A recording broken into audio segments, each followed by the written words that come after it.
Hey guys, I'm just going for a walk. Um, it's starting to rain. Of course, why wouldn't it start raining? And yeah, I'm here at a place called Laurier Park in Edmonton, getting ready to help out with a cross-country race. If it rains, I don't know how that's going to go because we're talking kids, grades 1, 2, or I think it's just 4, 5, and 6. Yeah, so they're older kids. Kids like running in the rain, right? So great place, great location, great fun. And yeah, just killing time. I don't have to be here till 3. It's now just about 2 o'clock. I forget to start my watch. Here, cool. And yeah, so this is a neat spot to start talking about. Guess what's coming? Winter. I've noticed a lot of posts already on a few Facebook pages and groups asking, what do we do in the wintertime? You run. It's not that bad. Interesting stories. I was going to say story, but stories. People I know that swore up over and over again saying they'd never ever run in the wintertime. They stop as soon as snow falls. They don't run again until the spring. Some might go inside, but some will do like me and ride my bike on this bike trainer, but I run outside. Doesn't matter. Okay, if it's minus 40 with the wind chill, maybe not, but you can still run. Like we always say, there's no such thing as bad weather. It's just the wrong clothing choices, right? Yes, there's some days when it's really uncomfortable to run. I've run, I remember one run we did. It was slush. It was really slushy, like an inch of slush on the trails. And we ran because we had to run, right? We're training for a marathon. We have to get that 10K in. And everybody ended up injured. every one of us. So yeah, there's some things you have to think twice about. And you know, if I was one thing I did do at one point is buy cross-country skis. A reason why I bought them, because there's some days when you just can't run. So you can cross-country ski. And actually, that's another story. I'm going for a run and there's snow up to my shins. And I've got to run. I'm a new runner. I don't know any better. And I'm running on one side of this road. And I see this guy on the other side just booting it. Just like crazy, really fast. And I'm thinking, what's on the other side? So I crossed the other side.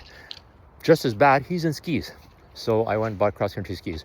Neat thing about cross-country skis, great cross-training, by the way, but works everything. Your lungs, your endurance is built, but also strength, arms and legs. So yeah, very important. So that's cool. So yeah, run in the wintertime, yes. I know a lot of runners that didn't realize they'd like running in wintertime and found out they ran warm. So they're not wearing like 3,000 layers of clothes. They're actually stripping down. I've seen people run hill repeats in wintertime in shorts and a singlet once, okay? But still, there's people that do that. So you don't know until you try. This is actually a pretty gorgeous place. I don't know if you can see it from here. There you go. The River Valley. Edmonton River Valley. Well, it sounds like it's a party time here today. Anyhow, so that's my spiel on wintertime. You can run in winter, just dress properly. I'll talk a bit more about this later, but layers.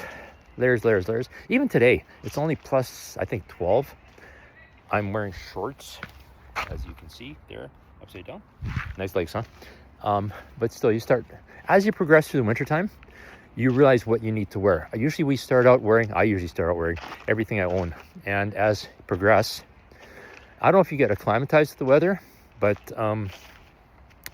you just work on your layers. What I tell a lot of people to do is have a journal. You should always have a journal. I think journals are great. I've been looking back at my life. I save my journals. I'm 65, almost 66. No, 66, almost 67. That's what happens when you get old. So almost 67. So I've been looking back to, I'm going to say when I was my prime. I was doing Ironman triathlons, did the New York Marathon. I was 50. I was 50. So I looked back at my journal, and boy, I was a lot faster. But I was doing a lot more stuff. And I just said, you know what? I'm going to base my training from now until, let's say the end of the year. And now I use that as my guide for my training plan. There's a few gaps in there that maybe I should fill in, because there's one part where I wasn't running a whole lot. I think it's between the Ironman and New York. There's like almost a month I hardly ran. But I'm going to look at that, and that's what you do with journal. But also on journals, especially in the wintertime or when it's inclement weather, write down what you wore and how that worked. Mark down the temperature. Was it windy? Was it raining? Was it snowing? Hail? Whatever. And what did you wear? What worked? If it didn't work, take a look at another day with that same temperature and or close to it. What did you wear that day? Was it less or more? And how did that work? And use that to look back on and use that to base your next bout of training or next run in that type of weather, right? So journals are good. For me, I like seeing that transition. I like seeing what I do every day. I sort of like a calendar. And just, hey, did I run? Did I not run? And I want to see more runs than I don't, right? Anyhow, so yeah, calendars are good. I'm gonna sit down for a few seconds, because why not? I got like an hour to kill. Excuse me. And I'm not to tell you what I just ate, but maybe I shouldn't have. But, oh, look, an empty cigar package. Anyhow, so yeah, so base, train, use practice, use a journal, keep track, find a good weather app to follow so you don't walk outside and, oh, surprise, and just get used to the weather and build up, because you're gonna have your drops where it goes from 0 to -30, right? That's fine. Realize when you go outside in the cold, hands and feet will get cold first.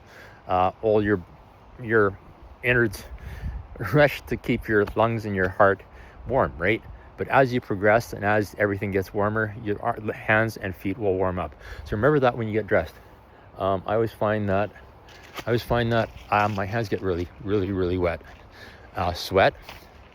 So yeah, what's going on here?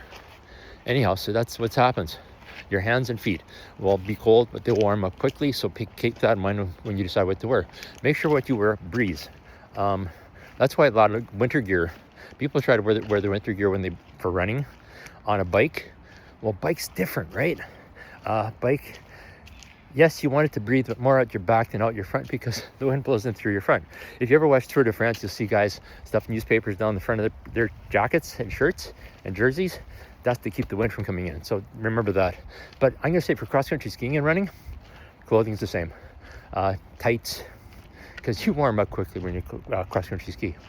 But I'm gonna say, just wear stuff that breathes. Remember that the heat comes out the top of your head, right? So you want to keep the heat inside, wear a toque. But make sure that breathes as well. Balaclavas, I'm hit and miss on that. I will wear one with me, but I won't necessarily have it over my face the entire time.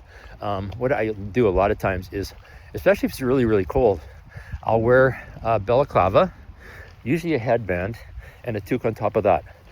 And so as it warms up, I can start taking stuff off. I can take the headband off, put the toque back on, or just wear the headband and take the toque off. But also I can take the balaclava off my head and just put the toque or the headband on. So again, heat leaks out your head. So if you're overheating, that works. And that's one thing you don't want to do in wintertime, is overheat. Because especially if it's really cold, that stuff will freeze. It'll freeze underneath your jacket, in your hands. So yeah, oh boy, here comes the rain. Lots of cars here this morning, or this afternoon. It's actually 3 o'clock. Anyhow, so so that's one of the tricks. Way too soon to start talking about this stuff, right? But I've noticed people asking, because winter is coming. It's the end of September. It's almost, well, it's not almost Halloween, but running season doesn't end, and never ends. And don't stop running just because it gets cold. That never made sense to me. Anyhow, okay, I gotta go walk a bit more. Talk next time. Nice hair, huh?